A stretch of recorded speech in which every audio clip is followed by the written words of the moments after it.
For further analysis on this, let's bring in Francesco Rizzuto in Liverpool. He's a professor of law at the University of East London. Welcome, thanks for being with us. So, differing lines coming from the White House and the Kremlin now about this meeting that was maybe going to happen in Budapest. Trump saying he doesn't want to waste time. The Kremlin now saying they also don't want to waste time, that more preparation is needed.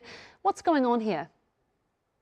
Good afternoon. What's going on is that essentially they're quibbling over the territory that the Russians want and the Ukrainians don't want to give up. That's what the nub of the argument is, really.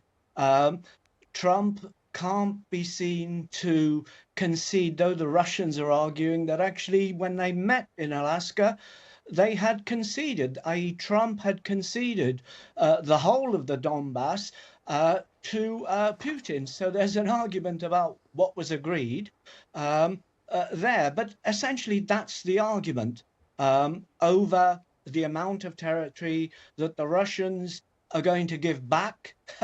In other words, in those regions that they don't really want, and those regions where they haven't captured entirely, but they want the territory as part of the agreement. And that's really what the argument is about.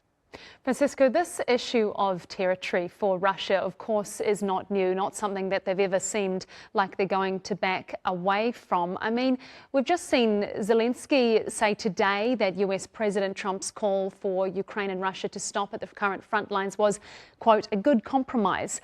What do you think we might see from here with Russia? I mean, is there going to be any reality where they back down from those maximalist demands?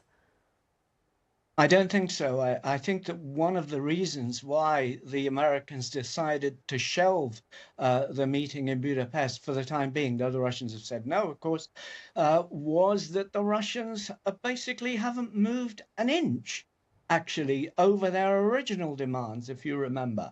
Denazification, dealing with the root causes, no NATO, and so on. So most of that has actually been conceded, but the Russians are not going to budge on that. And really, in my view, had Trump taken the risk of giving Zelensky those Tomahawk long-range cruise missiles, that might have made the Russians shift a little bit. But the Russians are playing for time. They're not going to shift. And really, who's going to blink first? Whose needs are greatest? You know, to put it at a really silly level, how much does Trump want peace so that he can win his peace prize? And I know that sounds silly, but really, I think that's what it comes down to. That's good that you brought that up about the Tomahawk missiles, because that was what I was going to ask you about next. I saw that Zelensky made some comment that perhaps if Trump had gone with that request and given those long-range missiles to Ukraine, then that would have pushed Russia back. But do you think it maybe would have pushed them back, but not certainly? I'm not so sure. I actually think that having given Zelensky the Tomahawk missiles would have risked escalating matters in a direct confrontation between the Americans and the Russians. And as you know, I've always been of the view that actually Trump is in Putin's camp. So I'm not so sure that that was really possible for, if you like, deeper reasons of Trump's interests. So that may have pushed the Putin to calling Trump. You remember, he called Trump to have this chat. But the Russians, have ironically got time and they've got the resources.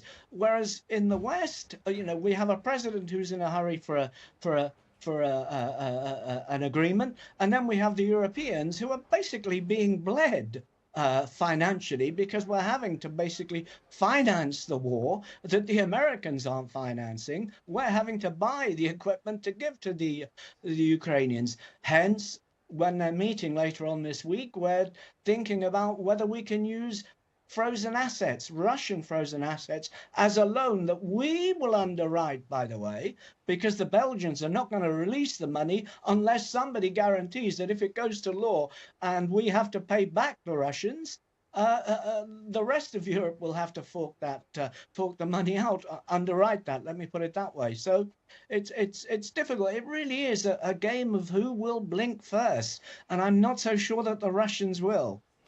Francesco Rizzuto, Professor of Law at the University of East London, thanks so much for your time with us today. Pleasure.